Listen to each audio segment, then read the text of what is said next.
जय हिंद। आज का आपका क्लास होने वाला है एसएससी जीडी का। मैं कहूंगा साथियों, अगर आप एसएससी जीडी में एक सीट पक्की करना चाहते हैं और नौकरी लेना चाहते हैं और वर्दी पाना चाहते हैं तो आज का यह क्लास आपके लिए वरदान साबित होने वाला है, क्योंकि आज के इस क्लास में आपको ऐसे सिलेक्टेड प्रश्न बताने वाले हैं जो कि सीधे इस बार के एग्जाम में हूबहू यही प्रश्न देखने को मिलेगा। मैं कहूंगा अगर आपने अभी तक कुछ भी तैयारी नहीं किया है और पहली बार एग्जाम देने जा रहे हो एसएससी जीडी का, तो आज का यह क्लास पूरा देखकर जाइए, क्योंकि आज के एग्जाम में जो आपका एग्जाम होगा वो सीधे यही प्रश्न देखने को मिलेगा। तो आज का आपका पहला प्रश्न क्या कर रहा है जो कि आपके लिए काफी इंपोर्टेंट है।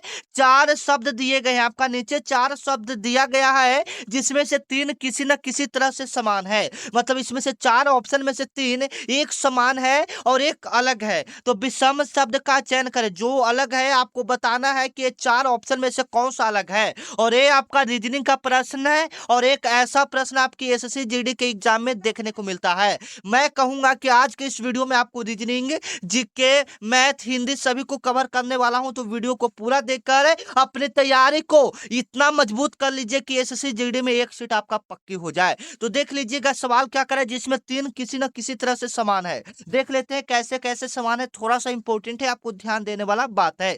जैसे में कान, कान देख लेते हैं, आंख देख लेते हैं, नाक, ये तीनों आपका शरीर का बाहरी अंग है। बाहरी का मतलब है शरीर के बाहर वाला अंग है। कान भी आपका शरीर के बाहर ही रहता है, आंख भी आपका शरीर के बाहर ही रहता है, नाक ही आपका शरीर का बाहर रहता है। लेकिन यहाँ पर आपका जो यकृत ऑप्शन दिया हुआ है ये आपके शरीर के अंदर यानी पेट के अंदर रहता है, शरीर के अंदर रहता है। ठीक है, आप आशा करते हैं कि ये बात को जो मैं बोल रहा हूं आप उसे समझ रहे होंगे। मैं कहना क्या चाह रहा हूं, जैसे मैं कान है तो ये शरीर से बाहर है, आंख भी है तो शरीर से बाहर है, नाक भी है तो शरीर से बाहर है, लेकिन यकृत जो रहता है ये हमारे शरीर के अंदर रहता है। यानी यहाँ पर एक विषम शब्द कौन सा हो जाएगा, एक अलग शब्द कौन सा हो जाएगा, यकृत हो जाएगा। क्या हो जाएगा, यकृत हो जाएगा। डी ऑप्शन आपका क्या हो जाएगा, बिल्कुल राइट हो जाएगा। अगर आपने इसे पहचान लिया तो ये क्वेश्चन आपके एग्जाम में सही हो जाएगा, क्योंकि हर साल ऐसा एक प्रश्न आपके एग्जाम में आता है एकदम सेम टू सेम विषम शब्द का चयन करने के लिए आएगा और आपको देखना है कि कौन सा अलग है और उसको पहचान कर आपको सही आंसर कर देना है। ठीक है, आगे चलिए।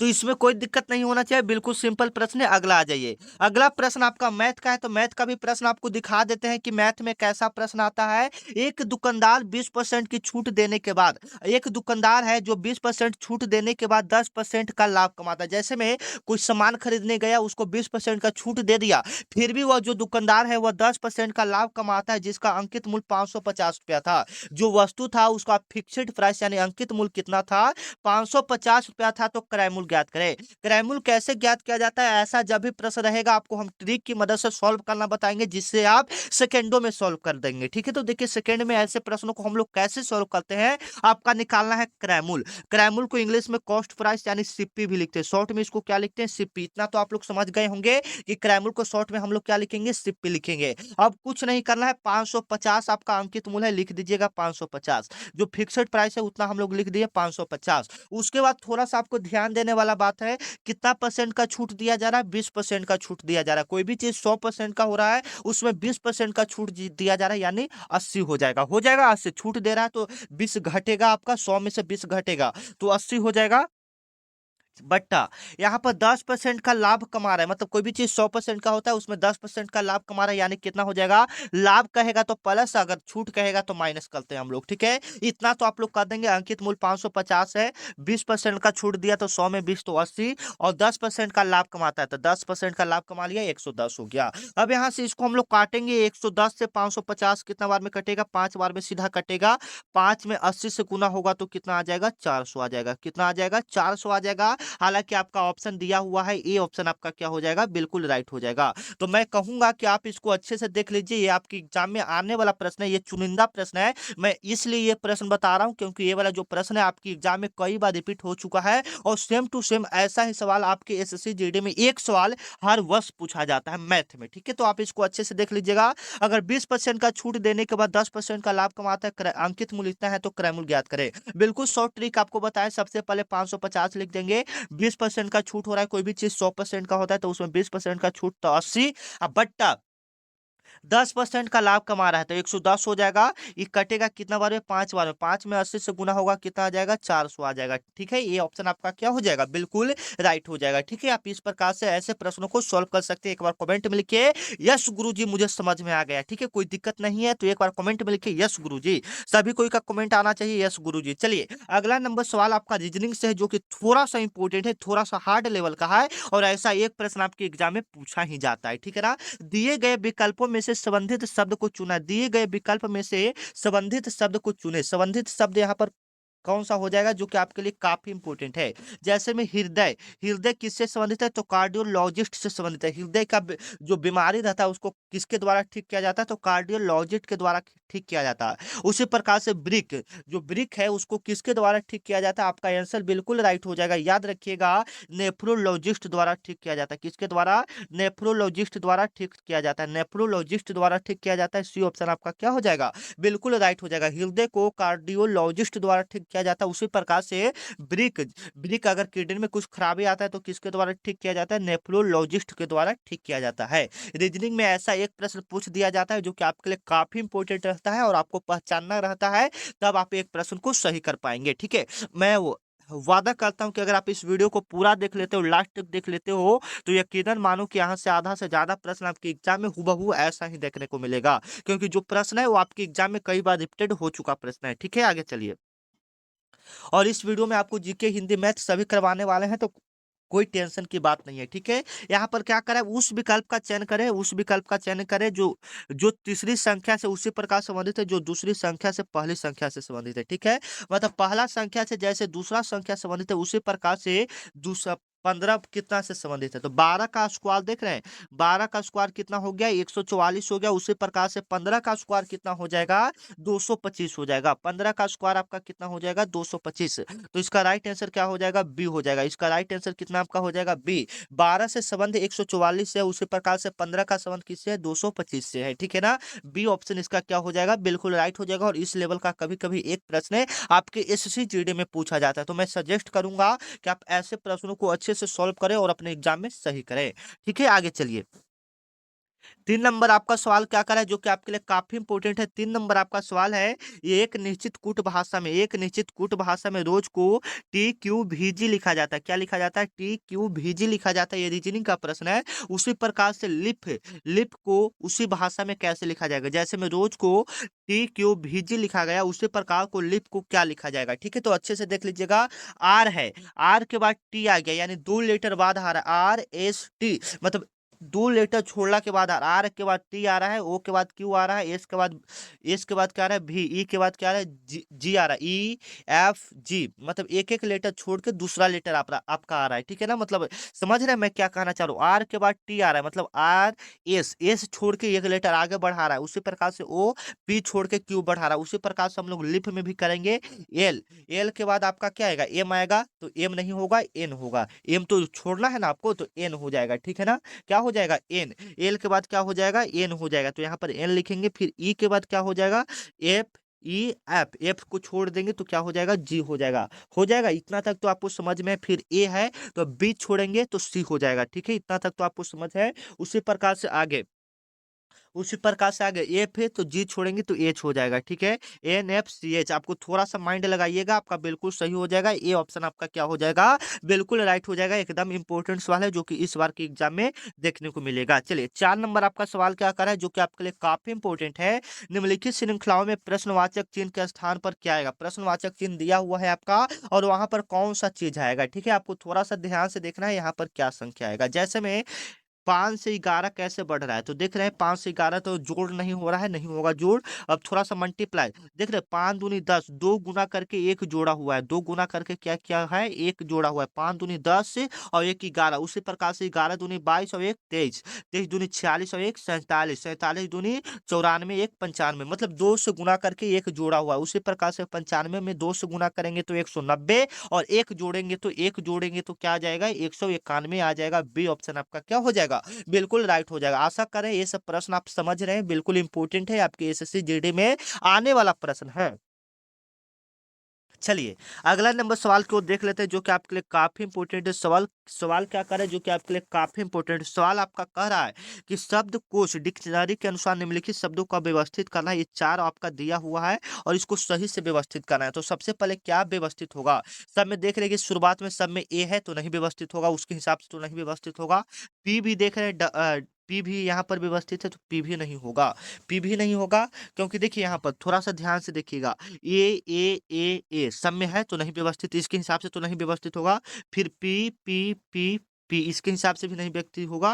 पी पी ए, हाँ ए आपका यहाँ पर ए आगे आ गया, ए आया ना, मतलब पी से पहले क्या आया ए, तो 3 नंबर पहले आपका होगा, 3 नंबर आपका क्या होगा पहले होगा। ठीक ठीक है, उसके बाद चलते हैं, ए हो गया, उसके बाद आगे अगला एल एल आर आई, तो आई वाला आगे होगा ना, आई वाला आगे होगा तो चार वाला आगे होगा। ठीक है ना, ऐसे कर करके आप इसको अच्छे से सजाइएगा तो आपका कौन सा सही होगा हम आपको डायरेक्ट आंसर बता दे रहे हैं। ठीक है ना, उसी प्रकार से आपको सजाना रहता है। आपका आंसर ए वाला हो जाएगा, ए ऑप्शन क्या हो जाएगा, बिल्कुल राइट हो जाएगा। ये रीजनिंग का प्रश्न है, थोड़ा सा टेंस रहता है, आप ध्यान दीजिएगा तो आप अच्छे से बना लीजिएगा। ठीक है, आगे चलिए।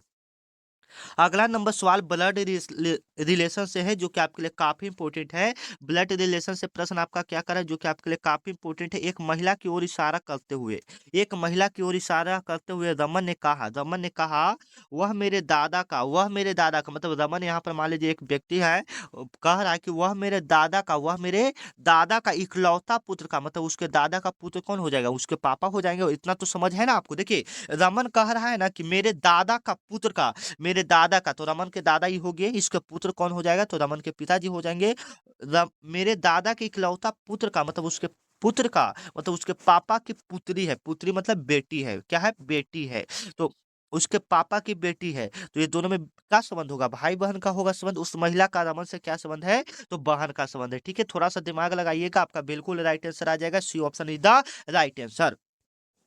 चलिए अब हम लोग जीके के प्रश्न को कर लेते हैं जो कि आपकी एग्जाम के लिए काफी इंपॉर्टेंट है। देखिए सवाल आपका क्या कह रहा है, बहागड़ा किस राज्य का लोक नृत्य है। ठीक है, और अभी तक चैनल को सब्सक्राइब नहीं किए हैं तो चैनल को सब्सक्राइब कर लीजिएगा, क्योंकि यह चैनल आपके लिए काफी इंपॉर्टेंट है। यहाँ पर 23 फरवरी तक, जब तक आपका एग्जाम होगा, डेली एसएससी जीडी का वायरल क्लास हम देंगे जो कि सीधे आपके एग्जाम में आएगा। चलिए अगला नंबर सवाल क्या करें, भागड़ा किस राज्य का प्रसिद्ध लोक नृत्य है। एकदम वायरल सवाल है, आप लोग बताइएगा भागड़ा किस राज्य का लोक नृत्य है। तो भागड़ा आपका किस राज्य का लोक नृत्य हो जाएगा, बिल्कुल राइट आंसर आपका आ रहा है। एक बच्चे का बोल रहा है सर हरियाणा का होगा, नहीं होगा। भागड़ा और गिद्धा कहाँ का होता है, भागड़ा और गिद्धा कहाँ का, पंजाब का, गुजरात का, कहाँ का भागड़ा और गिद्धा कहाँ का होगा, भागड़ा और गिद्धा गुजरात का। भागड़ा और गिद्धा कहाँ का लोक नृत्य होता है, गुजरात का। याद रखिएगा डी ऑप्शन आपका क्या हो जाएगा, बिल्कुल राइट हो जाएगा। भागड़ा और गिद्धा किस राज्य का लोक नृत्य है, गुजरात का। जैसे में आपके एग्जाम में बहुत सारे ऐसे इंपॉर्टेंट क्वेश्चन है जो पूछे जाते हैं। ठीक है, जैसे में यहाँ पर देख लीजिएगा जो पूछे जाते हैं, रौफ कहाँ का लोक नृत्य है, रौफ रौफ कहाँ का लोक नृत्य है, तो ये आपका जम्मू कश्मीर का है। रौफ कहाँ का लोक नृत्य है, जम्मू कश्मीर का है। ठीक है ना, याद रखिएगा ये सारे इंपॉर्टेंट है। और लोक नृत्य हम आपको कई बार करवा चुके हैं और ये वाला भी कई बार करवा चुके हैं। ठीक है, आगे चलिए।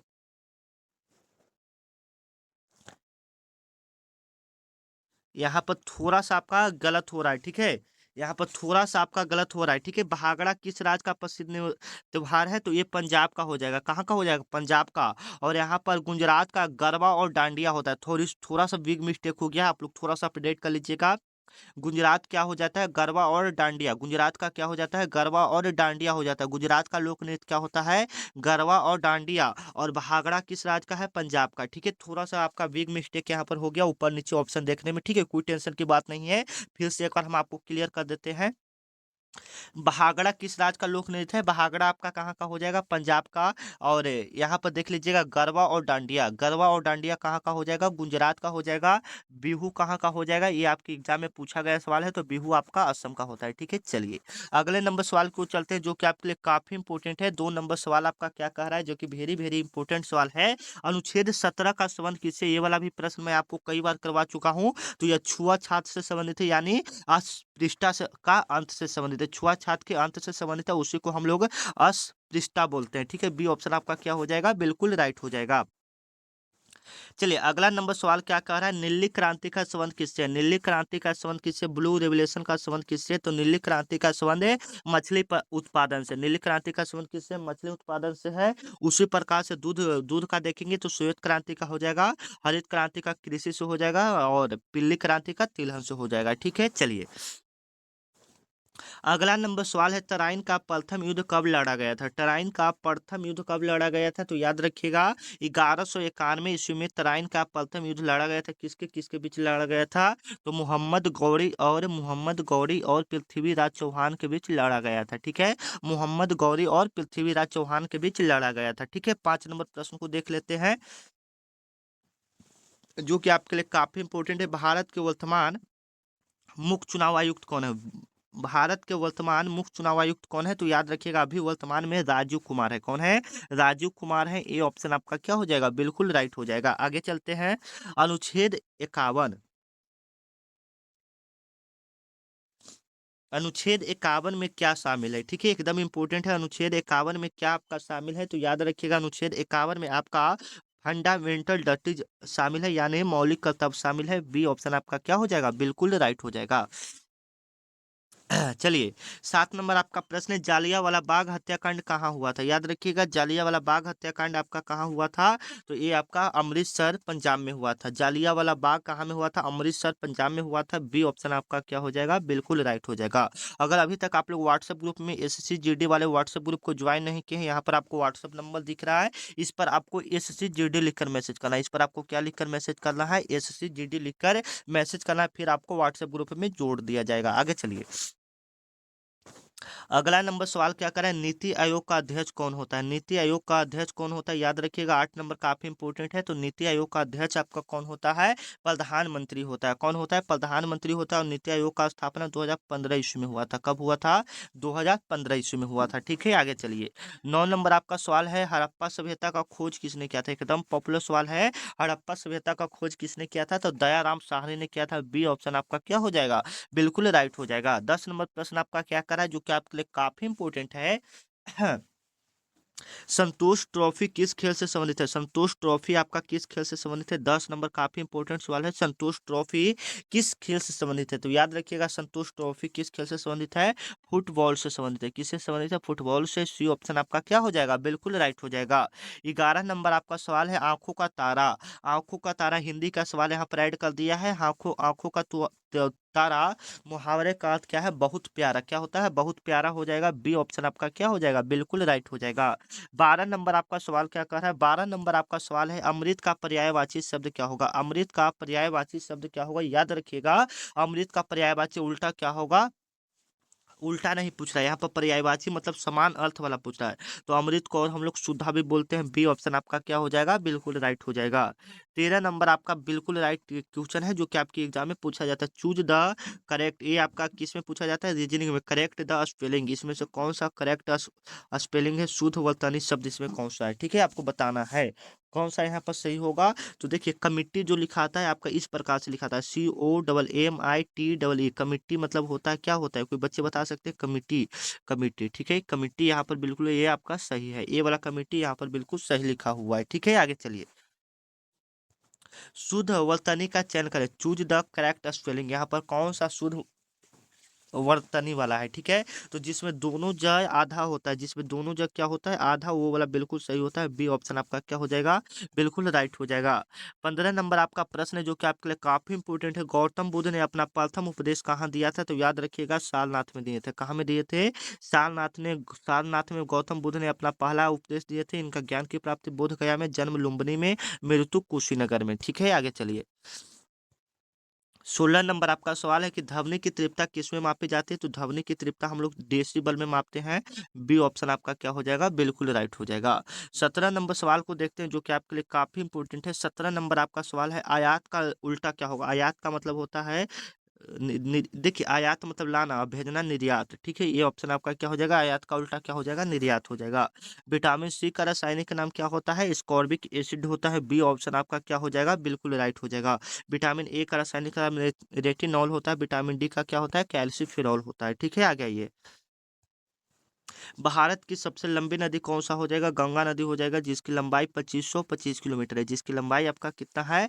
2525 किलोमीटर है। बी ऑप्शन आपका क्या हो जाएगा? बिल्कुल राइट हो जाएगा। 20 नंबर आपका सवाल है, कथक कहाँ का शास्त्रीय नृत्य है? तो यह उत्तर भारत का शास्त्रीय नृत्य है। और कहाँ का? यूपी का। उत्तर भारत में कहाँ का शास्त्रीय नृत्य है? उत्तर प्रदेश का है। ठीक है, तो मिलते हैं नेक्स्ट वीडियो में। तब तक के लिए जय हिंद। आपको क्लास कैसा लगा एक और कमेंट में जरूर बताइएगा। तब तक के लिए जय हिंद।